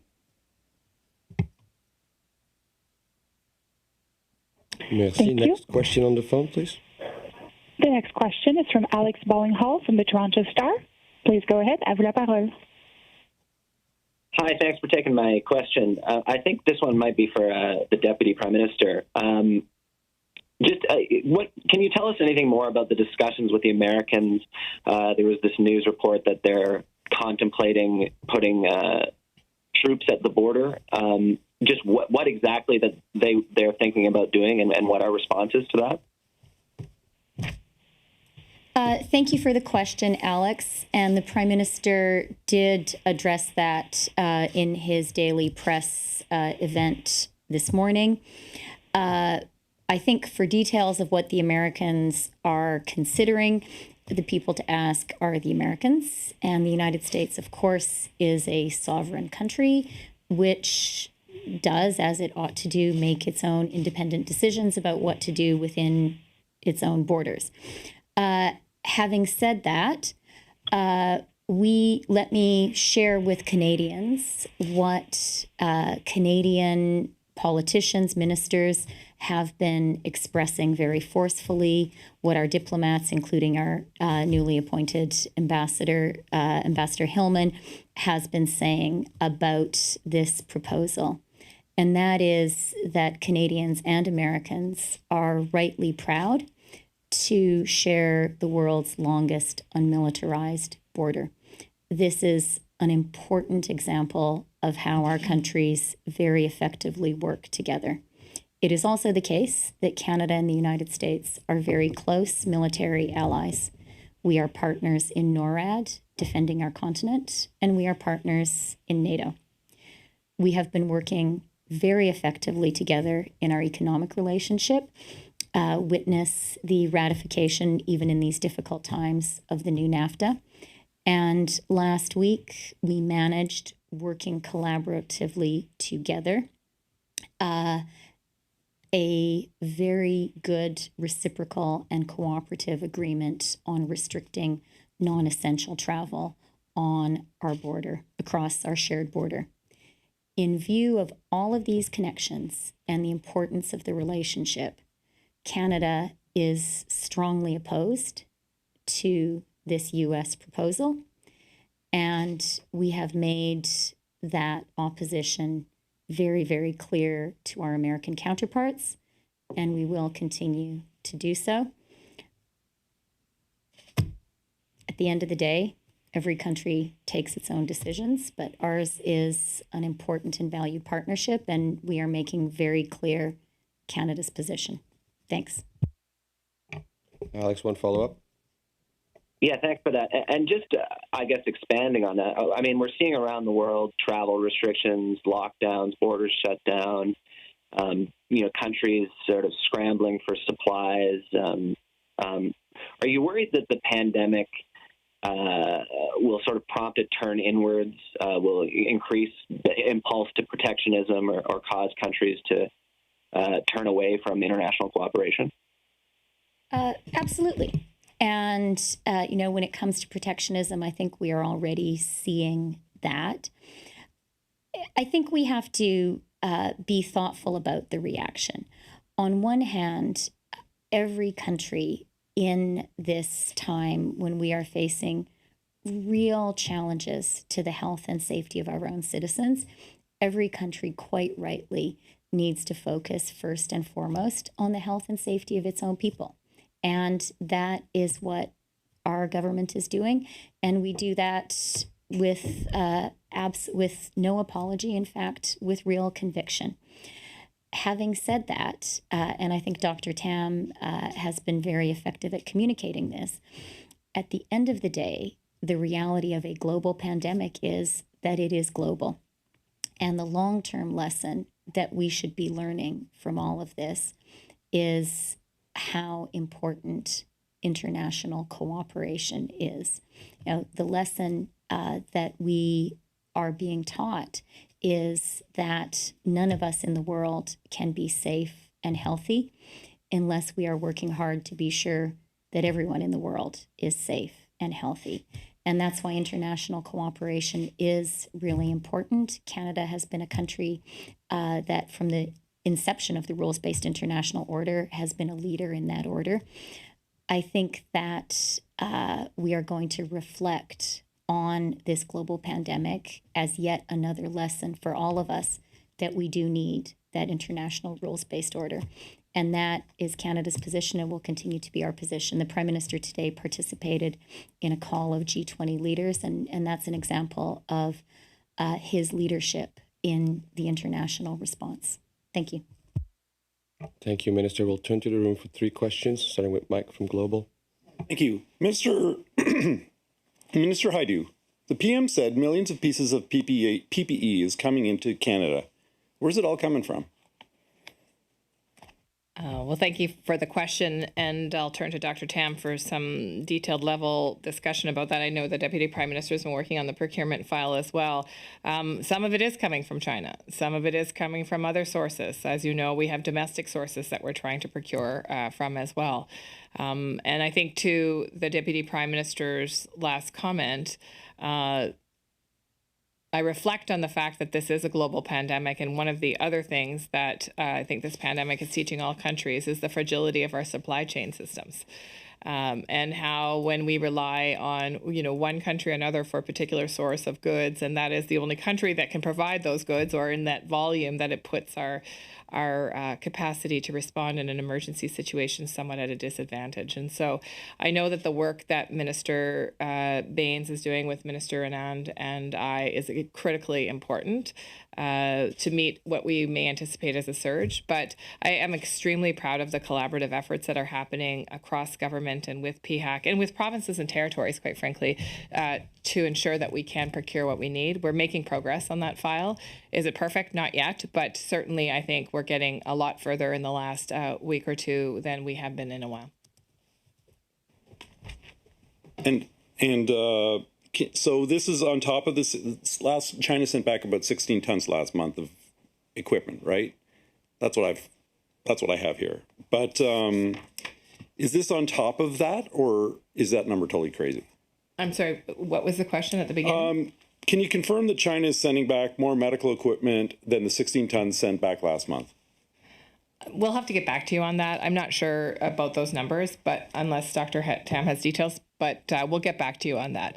I will say that we appreciate how hard manufacturers across the globe are working right now to increase their production. And I would say we're not the only country that appreciates that. I, too, have regular calls with my counterparts, and we have a G7 meeting once a week. It happened to be today. Of course, all G7 countries right now are in the throes of their pandemic at various parts of their curve. And the question of personal protective equipment and other supplies was of paramount importance. And I will say that the efforts that are happening, as I said, on domestic production, but also on that sharing and balancing as we see the challenges emerge in different parts of the world is phenomenal at all levels. Thank you. Julie Van Dusen, CBC. Hi, Ms. Freeland. You say you don't like the proposal by the U.S. For the border. Don't you think we deserve to know what the specifics are? So could you just tell us what is the proposal, and is there anything we can do about it? So again, the specifics of what the U.S. proposes to do within its own borders is truly a question which is rightly posed to American leaders. And I think that it would be inappropriate for anyone other than U.S. leaders to comment on what it is that they are contemplating. In terms of what we're doing about it, we are very directly and very forcefully expressing the view I shared a moment ago, which is that in Canada's view, this is an entirely unnecessary step, which we would view as damaging to our relationship. And I would also like to thank and acknowledge Minister Blair for speaking to his counterpart about this, and Minister Sajjan for speaking to his counterpart about this. Having said that, it is absolutely the right of every country, very much including our neighbor, to do what it chooses to do on its border. And I will also say that something that we have been in very close contact with our American counterparts about at the health level, at the border level, at the sort of political level, in explaining to them the actions that Canada is taking when it comes to public health here in Canada. Thanks. Okay. I'm not sure if it's for Patty Hajdu or for Theresa Tam, but we are hearing, it's a health question, we're hearing that flight attendants are getting sick on planes because they have sick passengers that they're dealing with. Is there anything being done to stop this? I'll start and then turn to Dr. Tam. We've worked with various industry sector partners to provide technical guidance for employees in that particular sector that can help them prevent acquiring COVID-19. We know that there are a variety of frontline workers, including retail workers, who are experiencing a higher degree of contact with individuals and not able to socially distance in the same way because their services would be considered essential. And so we continue to work with sectors to refine that guidance as we uncover various aspects of their work. And I will turn to Dr. Tam for any further comment on that. Yes, so we do provide advice or guidance to different sectors and have been engaging with airlines on an ongoing basis. Some of the current measures being put in place, for example, ensuring no sick passengers gets on the plane, of course, also protects the crew that's on the plane. There are protocols on what to do with a sick passenger, and ensuring that people have the right equipment in order to, for example, put a mask when on someone who's sick. That's the key piece, and try and separate them. Increasing environmental cleaning and procedures like that, providing advice to ensure that the aircraft is cleaned and safe as well. So, of course, anyone arriving in Canada who is ill will be taken care of, as with other travelers as well. But I think I understand the concerns, and it's really public health guidance that is being provided. Okay, one last question for the room before we go back to the phone. Rachel Haynes, CTV. Hi, Ministers. Rachel Haynes here from CTV. My first question is for Minister Rideau and Dr. Tam. It's about a joint Canada-China research paper from the University of Calgary and 5 other universities in China that has shown that a 2-week quarantine may not be enough, and 1 out of 8 people will actually start showing symptoms after 2 weeks. So will Canada consider extending this quarantine to a 3-week period? Are there any circumstances under which this would be considered? Given this is a research question, I'll turn to Dr. Tam. I think we'll reevaluate new evidence as it becomes evident. I think we will certainly review this paper, but of course, there's always a distribution in terms of when the incubation period of when people feel sick is still the most common, the median, if you like, incubation periods is still that 5 to 6 weeks. So you have to take 5 to 6 days, we have to take essentially a look at the range. So I think certainly different circumstances can be evaluated, but the public health measures are layered, and you're perhaps never going to catch the tail end of that distribution curve. But our public health measures are there to essentially encompass the range of that incubation period. For all of those kind of papers, I have to sort of review whether how solid the epidemiologic investigation is, but we absolutely are open to integrating any new evidence. And Minister Rideau, as a follow-up to the previous question about the materials that were sent to China, when Canada sent this equipment, was there a reciprocal agreement already in place with China so that they would send us supplies when we are in our time of need? Were there assurances given by the Chinese government to send back these materials? Again, I'll turn to Dr. Tam to talk about the principles of equipment sharing. So I think at the beginning of the outbreak, of course, we are now in a very different moment in time in the pandemic, but I think the WHO called for global support to China. And I think it's a very important public health principle, which is containment at source is the most important thing one must do at the beginning of any outbreak, because by helping the initial epicenter, you're going to help the world. You're going to help Canada as well. So I think it's a reciprocal concept of, yes, helping China, but really in the end, it's preventing further spread, and that will also affect Canada and the rest of the world. So that's really the concept. And I think that the global public health collaboration is extremely important, and particularly in pandemic circumstances. But if you want someone to contain that source, whether it's West Africa for Ebola outbreak, or essentially Wuhan for the outbreak that initially impacted China first, that concept is critical. Thank you, Operator. We'll turn to the phone for 3 more questions. Yes, thank you. The next question, la prochaine question, est de Lina Dib de la presse canadienne. Please go ahead, la parole est à vous. Oui, bonjour, Madame Freeland. J'aimerais revenir sur la question de la frontière et des intentions des Américains. Si vous ne voulez pas nous dire exactement quelles sont ces intentions, j'aimerais savoir si vous les prenez vraiment au sérieux, cette dernière idée de Donald Trump, et quel effet ça pourrait avoir sur le transport des marchandises, sur le supply chain dont on nous parle tellement. Concernant la discussion autour de la possibilité que Washington va envoyer les gens militaires à la frontière canadienne, je dois souligner qu'on discute une possible décision du côté des Américains.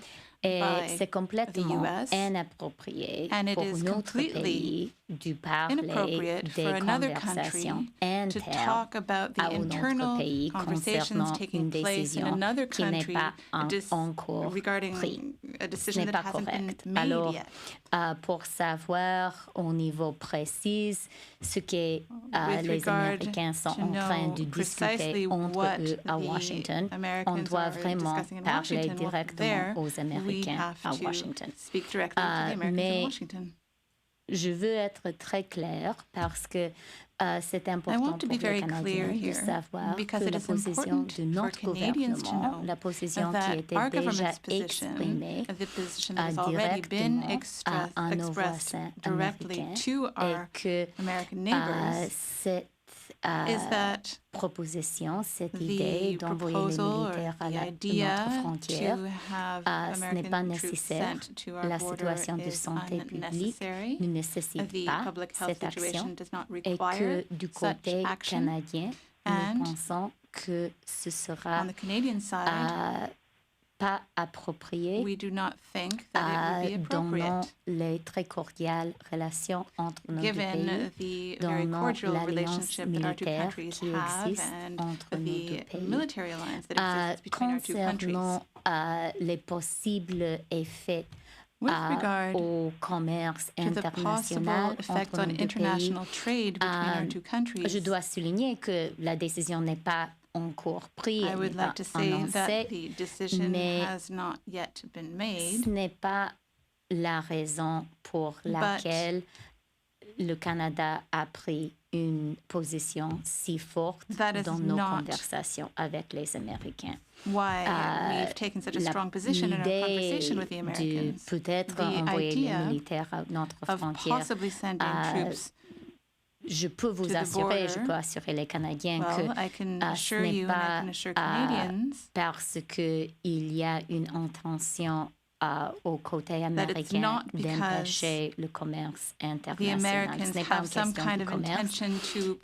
En même temps, la position du Canada est forte parce que nous pensons qu'au niveau symbolique et même au niveau philosophique, quand on parle des relations entre le Canada et les États-Unis, c'est important pour nous de vraiment avoir une frontière entre nos deux pays qui sont des voisins, qui sont des amis pour longtemps. De ne pas avoir une frontière militarisée. Merci. Et si on tourne la question à l'envers, hier, vous n'en étiez pas là. Je vais vous demander aujourd'hui, est-ce que vous en êtes encore à ne pas référer d'une quelconque autre façon le contrôle aux frontières, à la frontière, à cause de ce qui se passe dans l'État de New York, par exemple, et du grand nombre de cas aux États-Unis? Il n'y aura pas plus de contrôle à la frontière pour les marchandises, pour les camionneurs, par exemple. On a déjà pris, incluant la décision importante annoncée pour notre ministre de la Santé. On a déjà pris des décisions fortes pour contrôler notre frontière, incluant la frontière avec les États-Unis. On a mis en place les restrictions contre les voyages qui ne sont pas essentiels. Je pense que tous les Canadiens comprennent que le commerce international entre le Canada et les États-Unis est absolument essentiel pour notre économie et essentiel pour notre vie.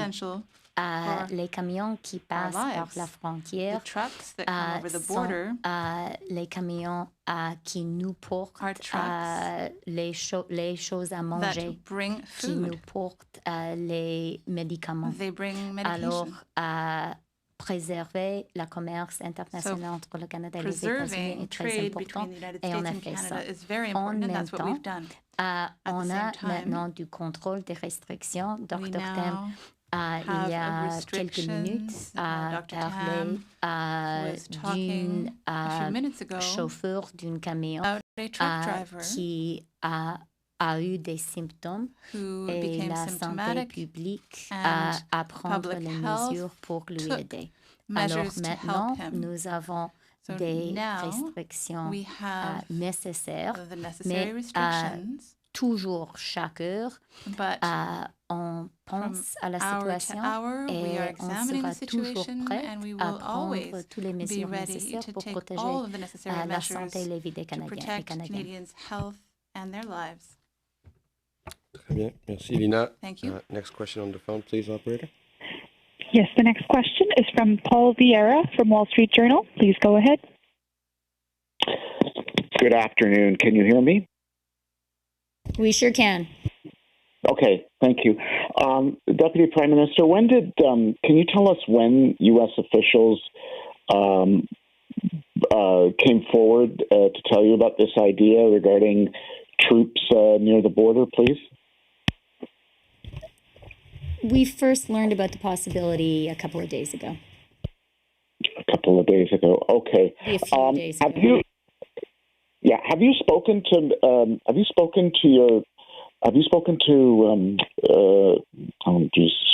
Mr. Pompeo or Mr. Pence about this and relayed your opposition? You talked about the Defense Secretary and the Homeland Security Secretary, but have you spoken to anyone? So, as I said, Canada has made its position very clear at a number of levels. Minister Blair has spoken to his counterpart. Minister Sajjan has spoken to his counterpart. Ambassador Hillman has had conversations at the State Department.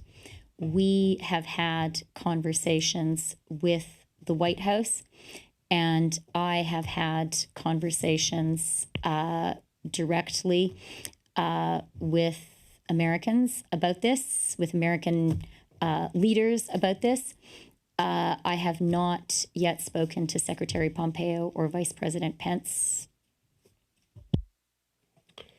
Thank you. Next question on the phone before we turn back to the room. Oui, merci. The next question, la prochaine question, est de Philippe Vincent Poirier de Radio-Canada. Please go ahead. La parole est à vous. Please go ahead. Oui, bonjour, c'est Philippe Vincent Foisy. Question, juste revenir un peu sur les troupes. Vous avez parlé que ça pouvait, en anglais, dommageable pour la relation canado-américaine. Qu'est-ce que vous voulez dire? Comment vous voyez ça dans le futur? What did you mean? How do you see that developing in the future? Je pense que j'ai déjà expliqué la position I think that I have already explained Canada's position. C'est que nos relations avec les États-Unis Our relationship with the United States sont très importantes pour le very Canada. Important to Canada. Je pense qu'ils sont très très bonnes. And I think that relationship is a very, very good one. We are military allies. Nous avons une forte et importante relation économique. Strong and important Nous economic avons relationship. Une étroite collaboration pratique we have close practical cooperation at the border. Cette étroite collaboration était démontrée encore une fois la semaine passée quand on a pris une décision réciproque et très bien coordonnée concernant les restrictions dans les voyages qui ne sont pas essentiels à cause de la coronavirus. Et pour toutes ces raisons, pour nous, et nous avons exprimé ça directement à nos homologues américains. Nous pensons qu'envoyer les militaires à la frontière n'est pas nécessaire et que ce sera un problème pour nos relations bilatérales. That it would be a problem for our bilateral relationship. Suivi, PV. Follow-up?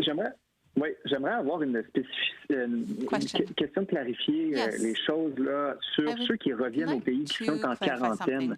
On nous dit d'un côté qu'ils ne peuvent pas aller marcher même s'ils n'ont pas de symptômes. De l'autre, on dit ceux qui n'ont pas de symptômes peuvent aller marcher une fois qu'ils arrivent chez eux. Est-ce que vous pouvez juste nous faire étape par étape en français qu'est-ce qui arrive avec quelqu'un qui rentre au pays, par exemple, qui arrive au pays dans son VR, qui va se rendre à Témin, qui peut arrêter à l'épicerie, arrêter de mettre de l'essence. Comment ça fonctionne quotidiennement, cette mise en isolement obligatoire une fois qu'on rentre au pays? Quarantine after someone gets into the country. Oui, bonjour, c'est Dr. New. Yes, OK, hello, comme this is Dr. Tam a constaté en anglais, je vais essayer en français. Pour tous les voyageurs qui arrivent à la frontière du Canada, on sépare parce que les voyageurs qui sont symptomatiques et les voyageurs qui sont asymptomatiques. Pour les voyageurs qui sont malades à la frontière, avec notre loi sur la mise en quarantaine, il y a toujours l'aspect que il faut avoir une évaluation et si vraiment quelqu'un a besoin de traitement médical immédiat, on va faire une suivi pour envoyer à un hôpital. Dans le cas de COVID-19, si quelqu'un est un peu malade avec quelques symptômes, on donne tout de suite une pamphlet avec des instructions, avec une ordre. C'est nécessaire d'aller tout de suite à la maison et se mettre en isolement. Ça, c'est clair pour les personnes qui sont symptomatiques. Je pense que votre question, c'est pour les personnes asymptomatiques. Donc, on dit aussi, on donne aussi une ordre et aussi c'est obligatoire pour se mettre en isolement pour 14 jours, mais c'est différent parce que les gens s'ils arrivent et à la frontière avec les États-Unis, c'est correct si on a une voiture pour aller directement à la maison. En principe, c'est vraiment sans arrêt, mais c'est possible que peut-être quelqu'un doit arrêter pour les besoins. Si on évite, on utilise toujours les principes d'éloignement physique, c'est correct, mais non, on recommande. C'est pas une bonne idée d'arrêter, faire l'épicerie, acheter de la nourriture. C'est mieux d'aller tout de suite à la maison et puis pas toujours demander à un ami, une voisine, la famille, acheter des choses, de la nourriture pour les voyageurs qui arrivent à la frontière. Pour les autres qui arrivent aux aéroports, c'est le même principe. Si on est asymptomatique, on donne aussi une ordre et on donne aussi une masque si c'est nécessaire, si quelqu'un développe des symptômes. Et c'est important pour ces personnes aussi de prendre le prochain vol et quand on y arrive à leur ville ou à l'autre aéroport, aussi prendre la transportation pour aller tout de suite à leur maison. Pour la question d'exercice, vraiment, on voit que les voyageurs qui arrivent au Canada, leur risque, leur possible exposition au virus à l'étranger, c'est différent que les Canadiens ici, déjà à l'intérieur du Canada. Donc, on dit que c'est vraiment une situation spéciale. Et on dit oui, c'est possible. Si vraiment, si tout le monde a besoin de l'air fraîche, oui, on peut sortir, aller sur le balcon, tout ça. Mais en principe, oui, si on prend une petite marche peut-être autour du jardin, quelque chose comme ça, c'est correct, mais pas vraiment être en contact avec la population générale. Je pense que c'est assez de précision. Is that enough clarification? Thank you, Doctor. So we'll take 2 questions from the room, and then we'll go back to the phone for 2 more questions, and that's it. Kelsey Johnson Reuters. Minister Rideau or maybe Dr. Tam. We're hearing from the companies that make ventilators that it would be much easier for them if there was a more streamlined process to deal with requests for orders, distribution, and perhaps even managed distribution. Is there a consideration to have a single entity, maybe FAC, take over this rather than having companies field 15 or 16 orders from various provinces or various regions and not know where to send them? Thank you. That's exactly what is happening. We are coordinating by and large with the provinces and territories to mass procure all of the items that we need. There are still some provinces that are putting in individual orders, but we have encouraged them to work with us in this procurement process to help streamline and facilitate those orders, and also to be able to put in the bulk orders that will receive hopefully more attention in competitive space with other other orders from other countries. That work continues though, and as I said, Minister Anand is helping Public Health Agency of Canada and Health Canada to make sure that we streamline as much as possible, not just the quantity that we need, but also the specifications that are being required. Okay. And then my second question, I believe, will be for Minister Qualtrough, but it may be Minister Duclos, so correct me if I'm wrong. I'm wondering what what is the portal company that the Canadian government is using to actually administer the program? It's not the same company that did Phoenix, I'm assuming. I thank you for your question. The portal will be administered through the Canada Revenue Agency. We've done a deep dive on our systems within the Government of Canada, and Canadians are confident in and know that the CRA can deliver. All of your taxes are paid through CRA, payments are made through CRA, Canada Child Benefit, GST credit, your tax refunds. That's all through the CRA. They have a massive capacity to administer bulk applications very streamlined and confidently, and that's the security we were looking for, and that's why it'll be delivered through CRA. Thank you. No questions? Well then, Julie Van Dusen, CBC. So Ms. Freeland, just so I can understand this, they want to put troops along the border to stop COVID from going into the States. Is that it? Is that why they want to do it? That's not my full question, but I'm assuming that's it. So you can tell me if that's not it, but anyway, I'm assuming that's it. So wouldn't it be incumbent upon you to step up screening of the people they're sending over, truckers or otherwise, especially coming from a country where the virus is spreading so quickly? So look, Julie, in terms of the ideas that are currently being discussed within the U.S. administration, our understanding is that a decision has not yet been acted upon or fully taken. Having said that, decisions are being taken at speed by governments around the world, and including ours, including others. And so it truly is both difficult and inappropriate for me to specify what is being discussed inside another government. And I can say, from our own experience, everyone right now in the whole world is operating on the principle of choose speed over perfection. And it means things are being done fast. They're being discussed quickly. It also means ideas change a lot. And so that's why I really understand the desire of reporters and of Canadians to know, precisely what is being discussed. And it is simply impossible for me to offer that precision, partly because this is not something that we are doing, but also because, quite understandably, this is something which is in the process of being discussed. And so that is why I can't offer precision.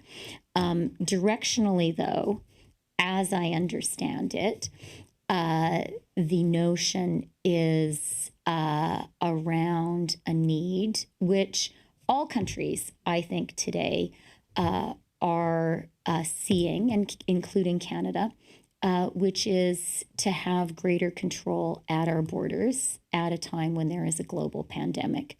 And that is something which our American neighbors are also conscious of when it comes to their own borders.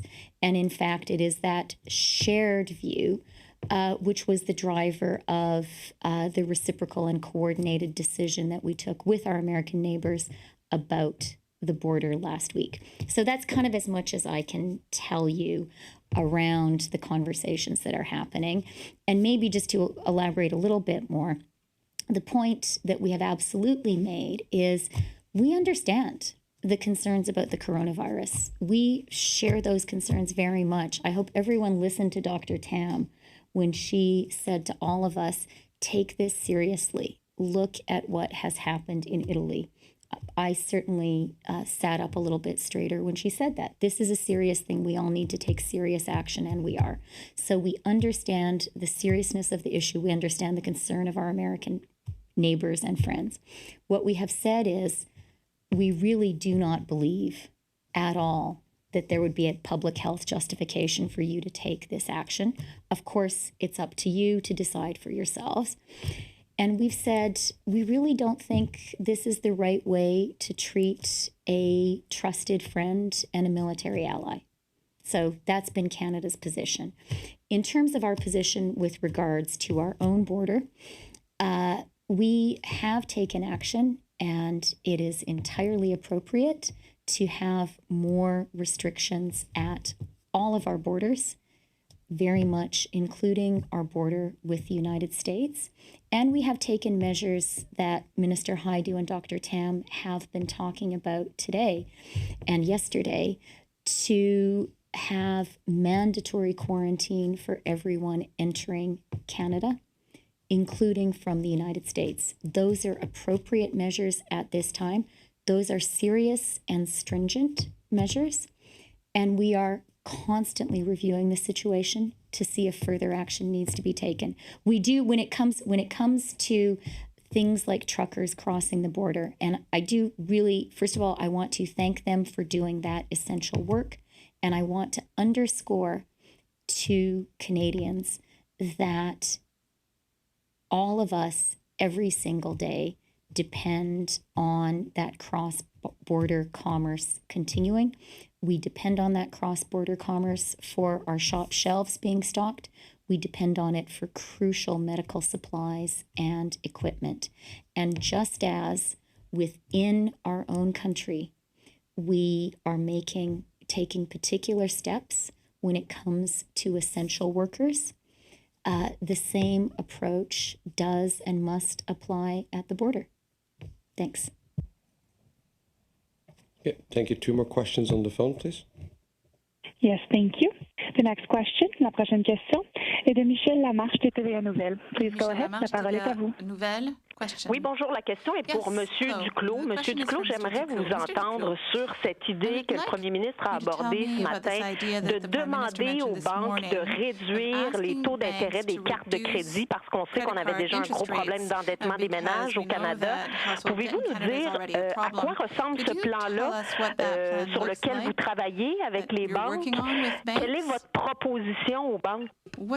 Merci de la question. 2 choses là-dessus. La première, qui est connue depuis un certain temps, c'est que les banques au Canada, et ça inclut le mouvement des jardins au Québec, se sont engagés à faire tout ce qu'il faut pour retarder à la fois les paiements d'intérêts et les versements de capital hypothécaires au cours des 6 prochains mois. Les banques et le mouvement des jardins se sont aussi engagés à travailler avec leurs clients pour assouplir les conditions de paiement des autres types de prêts, y compris les prêts qui passent par les cartes de crédit. Et ça implique aussi un engagement de leur part à faire en sorte que certaines modalités pour réduire les taux d'intérêt sur certains des prêts que les gens ont, entre autres ceux sur les cartes de crédit, donc que certaines modalités soient offertes aux clients, par exemple pour prendre des fonds sur les cartes de crédit qui génèrent des intérêts importants et pour les mettre dans d'autres types de prêts auxquels les clients des banques et du mouvement des jardins pourraient avoir accès. Monsieur Duclos, ça ne répond pas du tout à la question. Je veux savoir sur quoi vous travaillez avec les banques, au-delà de ce qui a déjà été annoncé.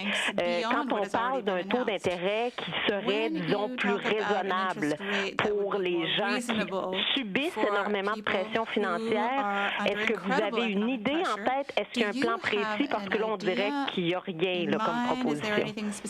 La proposition, c'est ce que je viens de vous dire, Michel, c'est que les banques et le mouvement des jardins se sont engagés à la fois sur le plan hypothécaire et sur le plan non hypothécaire pour faciliter la vie des Québécois et des Canadiens au cours des prochains mois. Le plan hypothécaire, l'engagement est clair, c'est de reporter à la demande des gens les paiements d'intérêt et de capital pour les 6 prochains mois. Sur les autres prêts, incluant les paiements sur les cartes de crédit, les banques et le mouvement des jardins se sont engagés à démontrer la souplesse, la responsabilité sociale incluse que les banques et le mouvement des jardins doivent démontrer dans des moments très difficiles pour des centaines de milliers, sinon des millions de Canadiens. Merci. Dernière question au téléphone, s'il vous plaît, puis ensuite... Yes. Thank you. Merci. Our next question, la prochaine question, est de Abigail Bimman de Global News. Please go ahead. Your line is open. Hi, thanks for taking my question. I heard earlier from Dr. Tam that the number of Canadians that you are planning for to arrange quarantine facilities for is obviously in flux and not so many so far. But I'm wondering if you can elaborate on how many you're planning for. Are we talking about thousands, more than that? And I know I heard from Minister Rideau that hotels were involved yesterday. Are there other kinds of facilities that you're engaging? Well, in the sort of Quarantine Act, we can actually take over specific sites as a federal quarantine site. Some of them really have been hotels, and so that's very key. And we thank the collaboration that we have, but it is something that can be done. It is done through the Quarantine Act. We, of course, also have plans B or C, looking at other sites, including, for example, Trenton has been used for other repatriation flights. So looking at federal sites, facilities, there are different ranges of those. So I think we're expanding to just examining all the options, should they ever be required. One follow-up? Well, yes, you didn't answer my question in terms of how many people you're planning for, but I'm also wondering if you can, and I know we've heard some of this in French, but if you can again elaborate on the follow-up from public health in terms of following up with travelers by phone or in person, and what happens when it actually comes to enforcement? Is CBSA involved? Is that local police? If you could just paint that picture a little more clearly, please. Thank you. So anyone who's sick is immediately isolated if they can't go directly home and they're mildly ill. If they're seriously ill, they go to the hospital, they're isolated. A quarantine order is put on them. We, of course, follow them in collaboration with local public health. Asymptomatic passengers, again, are given an order to self-isolate, go directly as fast as possible to your home. And we will do random checks on the asymptomatic people. And that can be done in different ways. So telephone call. Of course, we collaborate with local public health as well, some of whom have also got mandatory orders to self-isolate. If, for example, you didn't find someone at home, well, we can also collaborate with local public health because it's also within their interest that they know what's happened to a certain resident in their jurisdiction. So that's what we would do first. Of course, the Quarantine Act has hefty penalties. If someone is actually violating the Quarantine Act, we can go to the further step to execute those fines or the penalties. And that hopefully will not happen very frequently. That is what we are looking for. But under the Quarantine Act, we can engage potentially peace officers if needed. But again, it's more, this is a deterrent, if you like, a serious reminder of how absolutely important it is to undergo self-isolation. And so that's how we envisage the act to, or the orders to roll out. All right. Merci beaucoup. Thank you. Thank you very much.